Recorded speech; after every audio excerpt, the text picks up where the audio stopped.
Okay guys, this Camtasia is going to talk about lupus. The first thing you need to realize are there are two types of lupus. There's discoid lupus, which remember discoid lupus only affects the skin, and then we have systemic lupus. We often refer to as systemic lupus as SLE, and remember with systemic lupus it is a chronic, progressive, inflammatory connective tissue disorder that can cause major body organ failures, and it typically involves some degree, or I should say it typically has some degree of kidney involvement. Now, the things that we do know about SLE, there are people that are more prone to develop SLE. We know that it affects women more than our men, and it's typically women between the ages of 20 and 40. That being said, please understand that's typical. We have had cases of SLE reported in children and in older adults. We also know that SLE is more prevalent among African American women. We have found there is a genetic link with SLE. So these are all the things that we know so far about SLE and who you're going to see SLE in when we talk about populations. So realize in SLE, we know there's a defect in the immune system in which, for whatever reason, the immune system becomes unable to determine self versus non-self cells. And remember, when we talked about the immune system overview, it's very important that your immune system is able to recognize those self versus non-self cells. It is an autoimmune process in which abnormal antibodies are produced, and they actually react with the patient's own tissue. So the two types I told you about are SLE, and that's primarily what this lecture is going to be on.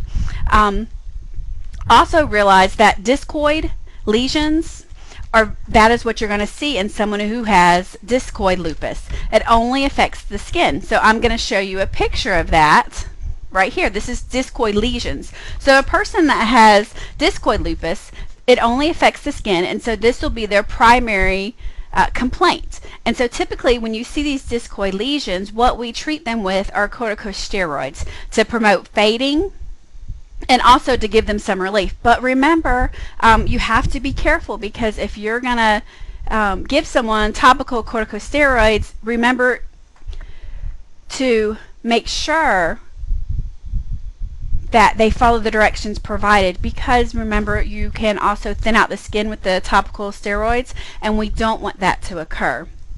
So this is what you'll see in people that have discoid lesions. Realize that in SLE they also can have these discoid lesions. It's just not as common. So some things you're going to see. Your symptoms are going to vary, guys. I would love to say there's always a classic presentation, but there's technically not one. In your book, in chapter 18, you have a chart that talks about the key features. So some of the things that you're going to see, when you look at the skin, you'll have those discoid lesions. You can also have like a really red inflamed rash. One thing that's very common is the butterfly rash. But however, remember, that's not always the case. Some people don't have that many signs or symptoms. Also realize that when you talk about the cardiovascular system, that pericarditis is very common. And also when you think about your renal, I want you to think about renal nephritis. And the reason that is because that is the number one, I should say, the leading cause of death in people that have SLE is lupus nephritis. So that being said, your kidneys are a high priority. So if your kidneys are a high priority, you want to make sure and monitor your I's and O's. Look at your kidney function. Watch for any type of fluid retention that could be occurring in your patient. When you think pulmonary, two things that are very common are pneumonia and or pleural effusions. About 50% of this population will have some form of lung involvement. So again, if you know those numbers, your lungs are another priority area. So if your lungs are priority, think about it. You need to assess your lung sounds. What's your O2 sat? What are your ABGs? You need to follow up with any complaints of shortness of breath. Polyarthritis is something that's very common in this population. About 90% of your patients will develop this. So polyarthritis is very similar to rheumatoid arthritis. The main difference is with polyarthritis, they don't get the deformities that are associated with rheumatoid arthritis. And then other things they typically will complain about is generalized weakness and fatigue. So I always like to tell you, when you see or when your patient starts developing a fever, then that is typically when their SLE is going to start flaring up. So we really want to teach this population to make sure they monitor their temperatures.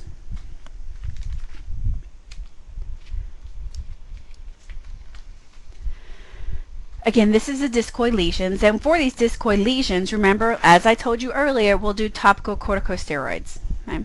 And again, that's going to help decrease the inflammation and promote fading of these skin lesions. But as I said earlier, remember, they also can contribute to thinning of the skin. Some other things you want to think about. Realize that the diagnosis of SLE is life-changing, not just for that patient, but for that patient's family. Because remember, SLE typically hits people, women, in between the ages of 20 and 40. And I want you to think about the fact that most women between those ages, they're either in school, they're working, they have families, they have all these things going on, and all of a sudden they're hit with this diagnosis of SLE. The other thing you have to realize about SLE is it comes and goes. It's not a constant. So sometimes these people feel absolutely fine. But then when a flare-up comes on, that's when they start having the generalized fatigue, and they start having the fever, and they start just not being able to do the things that they once were able to do. So that, again, when you have that, you're going to have some psychological things that you need to worry about. Because SLE is a very, the fatigue you have with it is very, very debilitating. It means for that individual they have a less active lifestyle. Also, because remember, SLE comes and goes, that because it's so unpredictable and it's a chronic illness, your patients tend to have a lot of fear and anxiety. They don't make plans because they don't know how they're going to feel, so it's very hard for them to plan out. The other thing you have to think about is one of our main treatments for SLE, because remember, for whatever reason, they have formed antibodies against self cells, so they're constantly attacking their self cells, is we treat that with steroids. Well, steroids are really good in depressing, or I should say suppressing the immune system. However, they contribute to weight gain. Okay? So the other thing you have to think about is, I told you that for most of our population that this affects, they do have something they call a butterfly rash. It's a very prominent facial rash that these individuals will have. And so, again, they tend to not be able to cover that up completely with makeup. So all these things right here, it leads to this population, they tend to withdraw socially. And remember, when you withdraw socially, in addition to everything else, it makes them at an increase for suicide and or depression. So you need to make sure in this population that you do a very thorough psychosocial assessment on them, and you need to know what to look out for. So when we're trying to diagnose SLE, some things we will do. If they have the discoid lesions, we can just do a biopsy, and that will let us know the results of those findings. But when we look at SLE, there are different things we look at. There is not one clear test for SLE that you take and it says, oh yes, you definitely have SLE. It's kind of a diagnosis made by we rule out a whole bunch of other things, and then if we can't figure it out, well then it probably is SLE. Now in Chapter 18 you have a chart of lab values. You need to be familiar with those. Some of the things that you'll see on there, one is an ANA level. Remember, in your population that have SLE, that typically tends to be elevated, along with your ESR. So those are two things we look at. So remember, your ESR, that's your erythrocyte rate. Also, when you look at the individual CBC, what you will have is you will see pancytopenia overall and with all the cells. But again, those are just some of the lab assessments, and that's what's so frustrating about the disease, is there's not one specific test that says, yes, this person has SLE. You have to look at lab values. Yes, that definitely plays a role in it, but what is your symptoms? Because those hand in hand kind of go together for us to give a person a diagnosis of SLE. So when you're looking at treating SLE, some things that are common that you will see. One, option that we like to do is called plasmapheresis. You should be pretty familiar with plasmapheresis, but remember, in plasmapheresis, the whole purpose of that is we're going to remove the plasma, because the plasma is what contains those immune complexes that are causing some of the signs and symptoms the patients are having.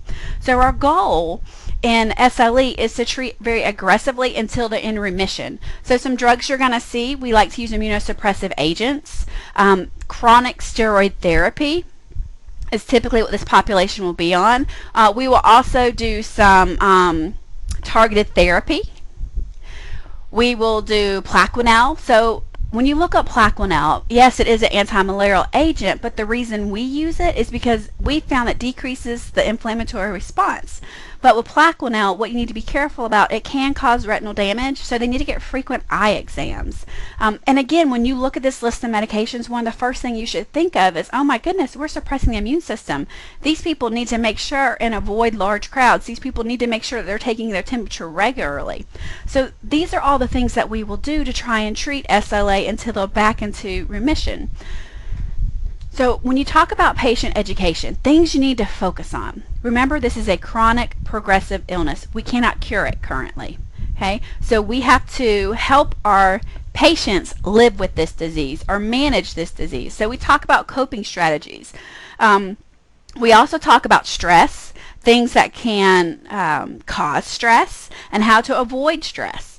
One big thing that causes stress on a body is pregnancy. So realize that often people with SLE, they will have a flare-up during or after delivery. So also realize women with SLE, they do have an increased risk for miscarriages, stillbirths, or even premature births. So realize when you're educating, that's one thing you really need to educate this population on. The other thing is we really want to promote skin protection. So you have a great chart in your book. It is on page 328. It is chart 1812. And it talks to you about skin protection and the things you need to make sure and educate them on. Okay? So they want to provide, or I should say they want to avoid any prolonged exposure to sunlight or any form of ultraviolet lighting, because we have found out that that tends to bring on SLE. So we talked to them about avoiding that, and also realize they need to be really careful with their skin. So we want them to make sure to use a mild soap. Nothing that's really harsh or perfumed. It just irritates the skin. And then also when they are taking care of their skin, they want to avoid excess powder or anything else that could dry them out. So these are all things that we want to talk to them when we talk to them about skin protection. Because again, remember, this person can't be cured. They're going to have to live with this. So that's kind of what we focus on when we're talking about SLE and how to manage this disease.